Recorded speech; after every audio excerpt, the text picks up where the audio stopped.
The narcissist injury. What a narcissist injury is, why narcissistic people suffer from a narcissist injury, what they can do and what we can do. I'm Elizabeth Shaw. Thank you very much to all the returning subscribers and welcome back to the channel. If you are new to the channel, this channel is all about the narcissist personality disorder, to give you more understanding of the people you might have been dealing with throughout your life or are dealing with, things that might have happened to you throughout your life, and different methods to find the one that works for you to recover from narcissistic abuse. If you do find the information helpful on this channel, please do subscribe. So this video is all about the narcissist injury. An injury is a physical trauma to the body, often caused by an outside source, an outside object, an external force. It can also be the words or actions of another to trigger emotional pain, to trigger that emotional trauma. And with research suggesting that psychological pain opens up the same pain pathways within our brains, it can be just as painful and just as traumatic to receive psychological trauma, psychological injury, as it is to receive physical trauma, physical injury. Survivors on the receiving end of narcissistic abuse can also receive emotional injuries by other people. They often don't go around trying to destroy people to make themselves feel better. Narcissistic people go around pulling other people down to make themselves feel better. So what is a narcissist injury? This is when a narcissist will react badly. They react negatively or react out of proportion to what is actually going on, which can be confusing because when we react to a narcissist, they can tell us that we're overreacting, and often we are not overreacting. And the narcissists themselves will not be overreacting to their personal trauma. Where we look internally at what has affected us, what emotion or what treatment or what's been said that's triggered us, and then as we look internally and take the blame for our reactions, often then trying to make it up to the person who might have said something to hurt our feelings in the first place. With a narcissist, you don't have to do anything to hurt their feelings. It all depends what kind of mood they're in at any given moment. And they're not going to look internally at what's triggered them. They're not going to look internally at their reaction. They are going to project this all out onto outside sources and blame somebody else. So you can be just having a regular conversation with them, and they can go from sunshine and roses to category 7 hurricane in a matter of milliseconds, leaving us wondering what on earth's just happened, leaving us feeling scared, leaving us feeling anxious, leaving us feeling confused, bewildered, almost like, what on earth is going on here? They can get up in your face, they can storm out. There's so many different things they can do when a narcissist feels that trigger has been injured in some way. So why do they do this? Is there something we can learn as to why they do this so that we cannot trigger them? Which it's not going to happen. We can learn about them to an extent. They are still individuals, they are still people. But with a narcissist, sometimes it can be over something and it can be over nothing, which is why we often walk on eggshells around them. So no matter how much we try to appease them, no matter how much we fawn to their behaviour, you cannot stop a narcissistic injury If they want to explode, they're going to explode.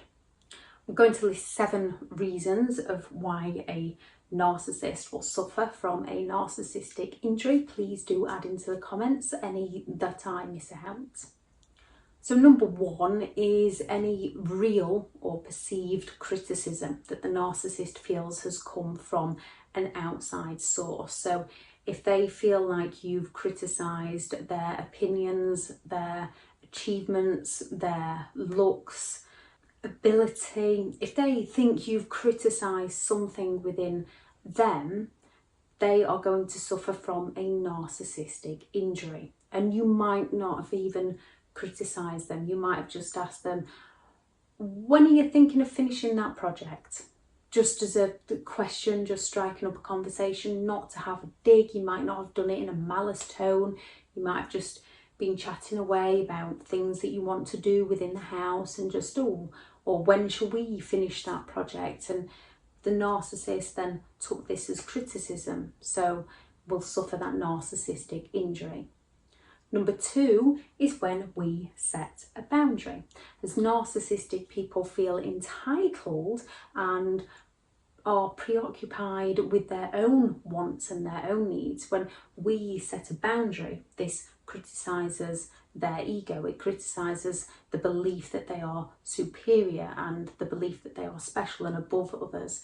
So when we set a boundary, they can suffer from that narcissistic injury, which is why you cannot win with a narcissist without losing who you are as a person, because you will never be able to be yourself around them. As soon as you set a boundary, they are going to take offence. They are going to receive that narcissistic injury and they are going to try and get one over on you to pull you down to feel better about themselves. Because with a narcissist, it's all external. You should be doing what they please to make themselves feel better. 3, attempt to hold them accountable for some form of behaviour, or have an adult discussion about finances or about children that doesn't suit the narcissist. And even if you've got facts and evidence to show them this will injure the narcissist, they take this as criticism. You are criticising their authority over you. You are criticising their decision making. You are criticising how they choose to live their life. With a narcissist, it is rules do not apply to them, but rules do apply to you. So you're not allowed to break the rules, but they are. And if they break the rules, you are not allowed to question them about this. This causes that narcissistic injury. It questions their entitlement and they take it as criticism, and they can then go into that rage. 4, indifference, which is why things like grey rock can work to an extent, but you have to practice it and keep going at it. Because with a narcissist, when you're showing that lack of interest, it injures their ego. It injures the belief that they are special, which is why often most, not all, will then escalate their behaviour to try and get that reaction from you, to try and pull you back into the games, which is why you have to stick at it, because at some point they're not going to want to keep injuring their ego and they will start to leave you alone. As soon as they get something from you, as soon as they draw you back in, they can see that they can still get at you and they will continue again. So with things like grey rock, it will work as long as you keep practicing. I should say it will work with most narcissistic people, but you do have to keep going, because if they see indifference, if they see that you're showing a lack of interest, it injures who they are as a person. And as I say, they can then up their games to try and get something from you. Watching the pattern that they circle around so that you understand what's going to come next and prepare yourself. Because it's that saying, failure to prepare is preparing to fail. So once you've got an idea of what a narcissist is, the things they do, the things that trigger them, the games that they play, the games that they circle around, you can also see the pattern they're going to do. So when one method doesn't work and doesn't get your attention, you'll know what they're going to do next. And you can almost sit there and think, right, they're sulking, they're doing the silent treatment, oh now they're pity playing, oh now they're going to have a go at my character, now they're going to have a go at my judgment, now they're going to have a go at my opinions to get me to defend myself. Now they're going to project, now they're going to try and blame shift, now they're going to start saying, oh that's just like you always have to create drama, things like that. And you can take a step back and see what they are doing and not react. Understand that that behaviour is on them as a person and not on who you are as a person. And that you are doing this to distance yourself from someone that no matter what you do, you will not make them happy. The more you care about them, the more you love them, will not make them hurt you any less. It is who they are. It is their personality. Narcissist personality disorder is a reason behind their behaviour. It is not to excuse their behaviour. Abuse is abuse and there is no excuse. But we have every right to walk away, to create those boundaries, to create our values, to go grey rock or no contact and leave them to live their life while we go and live ours. 5. A difference of opinion. A narcissist believes they are right. It's a case of rule 1, the narcissist is always right. Rule 2, the narcissist is wrong. Rule 1 applies. So if you have a difference of opinion, they're not going to see your viewpoint, they're not going to see where you are coming from, they're not going to have that agree to disagree, that preoccupied with themselves, their own achievements, their own success. They're not interested in other people's opinions, they are only interested in their own. And if you differ from their opinion, this can cause them that criticism, this can cause them that injury, and this can cause them to react. 6. Not giving them enough attention. With a narcissist, they are usually requiring that excessive attention from other people. So if they feel like the attention is slipping away from them, even if it's their own children, and you need to feed your own children and you need to dress your own children and bathe your own children until they're at an age where they can do it for themselves, but you are the primary caregiver for your children. But a narcissist can take it as criticism that you are giving even their own children the attention if it's taking that attention away from them. Special occasions, narcissists go all out to ruin special occasions because that attention has been taken away from them.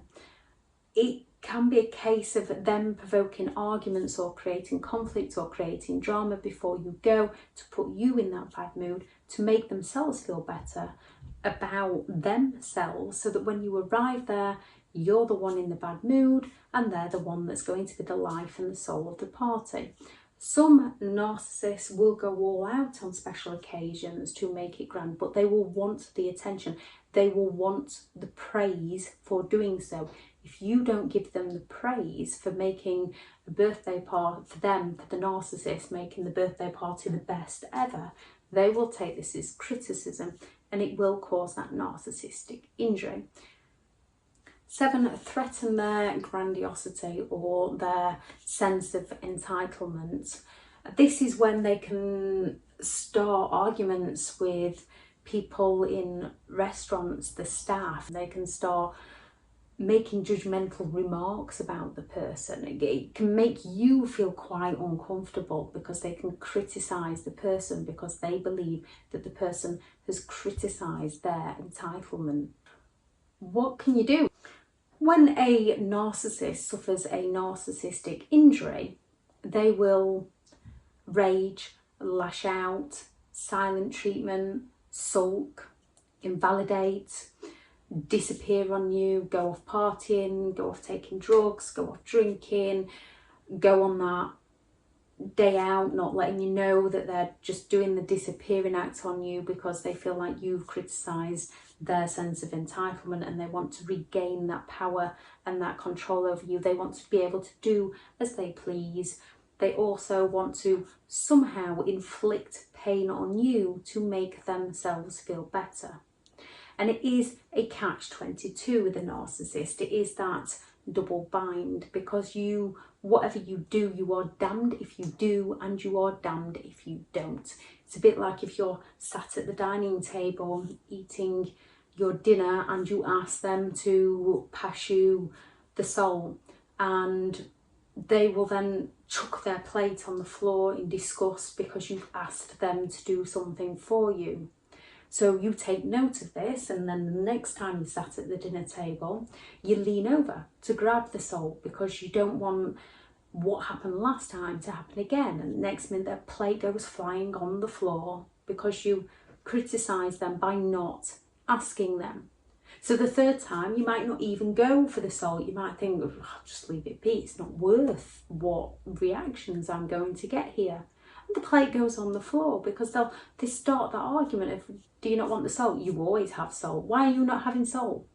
And they will do something to provoke. So you end up walking on eggshells with them, but no matter what eggshells you walk on, it's not going to be right. They're always going to find something. Without even realising it, you will injure them in some way, no matter how much you walk on eggshells around them. The only thing you do is lose who you are as a person as they gain further control over you. You feel less safe in the environment as the narcissist has that power to control who you are as a person. With the narcissist, by invalidating people, they put others down to make themselves feel better. On some level, they are aware that their behaviour was wrong, so they need to put others down to make themselves feel better. When they've reacted, when they've raged, this is when they will project onto you. This is when they will turn around and start saying, if you hadn't, or they'll start digging and chipping away, invalidating your insecurities, picking out your weaknesses, sabotaging you in some way, poking you to get that reaction from you so that they can shift the attention away from how they've behaved onto how you've reacted. Because you are accountable for your own behaviour, you reflect on your behaviour, not theirs. You take accountability, you work harder to make it up to them, not realising that they're the one that started it all off in the first place. And yes, it doesn't matter who started it. What matters is two people need to be accountable for their own behaviour. Within a relationship with a narcissist, you will be held accountable for your behaviour and theirs, provoked or not.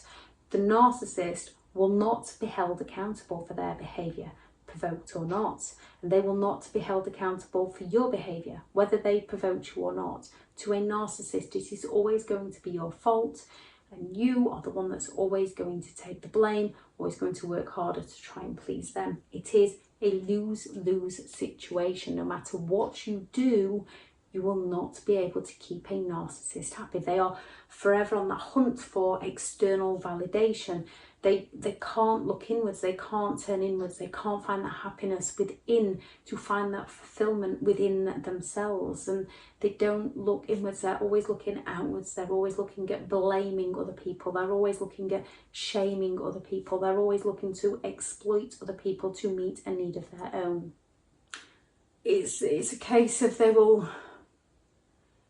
If you've done something that's criticised them without even realising and caused that narcissistic injury, they then might take that as an opportunity to go and cheat on you. And then if you start questioning them about it, they'll start telling you that you're jealous, you're insecure, you're imagining things to make you doubt yourself, question who you are, question what's happening.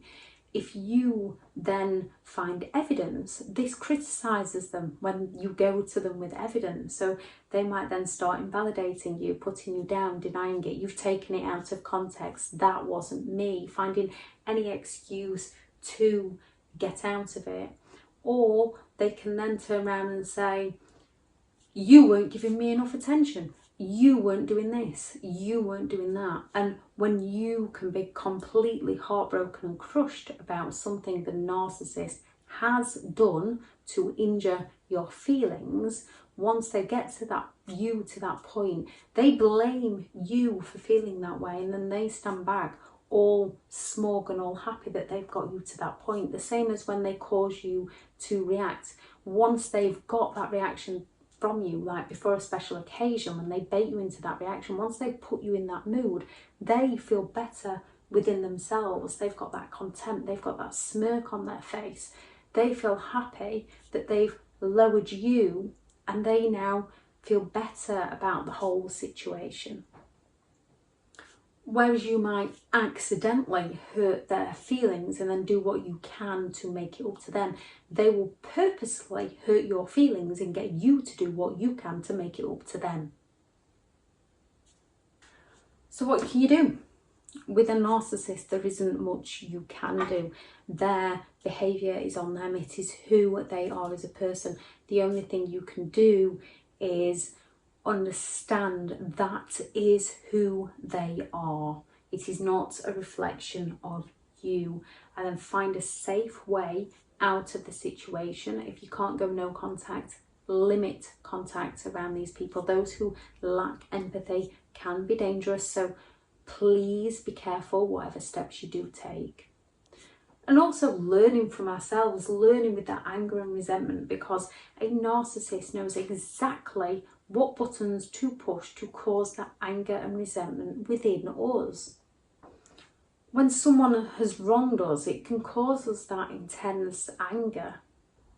When someone has threatened, exploited or hurt us, it causes that pain, and it can cause those normal feelings of anger and resentment. When we feel the shame that someone has exploited who we are as a person, it causes those feelings of resentment, and they are normal feelings of anger and resentment.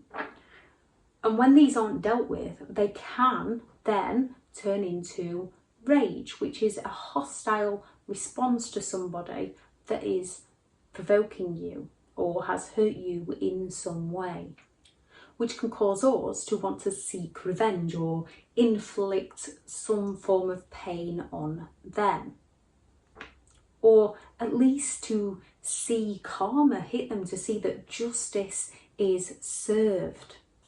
But this is what keeps us locked in the pain of the past. This is also what keeps the narcissist having their power and control over our emotions. The more we feel that anger, the more we feel that resentment, the more we feel pain, the more we want to cause a narcissistic injury to seek revenge, the worse their behaviour will get towards us, and the worse we will feel. And you're in battle of wills of catch-22, and they are just keeping you locked in their cycle of abuse, questioning yourself, doubting yourself, blaming yourself. It's normal to go through feelings of wanting revenge, wanting to see karma hit them. The best revenge, based on the narcissist personality traits, the belief that they are special, their requirement for special attention, their sense of entitlement, is to cut them off, give them nothing. That is going to cause a narcissistic injury, which is why you do need to be careful, because some will up their games. It is also going to help you distance yourself from them, work out what's been happening, work through your emotions, and work on a format of recovery that suits who you are as a person. So don't intentionally try and hurt somebody, because that's not who you are. With a narcissist, they intentionally try to hurt people because they lack the empathy to care. They lack the object consistency. So as soon as there's some form of conflict or distance, that caring side to them can just shut off. They pass over the shame, they pass over the guilt. They will not feel that shame and remorse within themselves. They just pass that over, they pass the blame over. They think it's all down to you. If you cause someone else harm, you are the one that's going to feel bad. You're then going to want to try and make it up to them. So do not engage. As I say, be careful. Those with a lack of empathy, you do need to be careful around, but do not engage with a narcissist games. That is on them. When we don't understand what's happening, we do get drawn into their games. Once we know, we learn to find the way to go.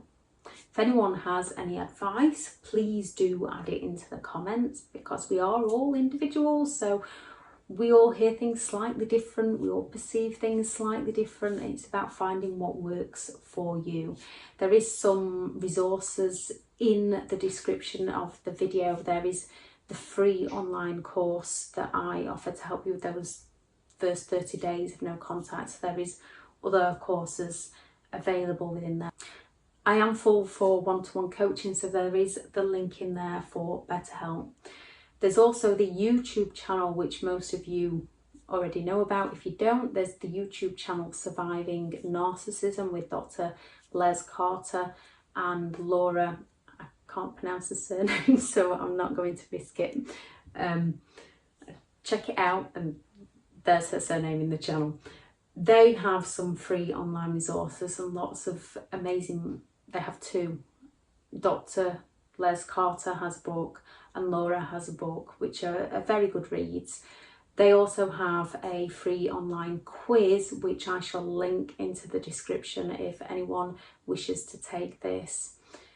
Thank you very much for listening, and I hope everyone has an amazing day.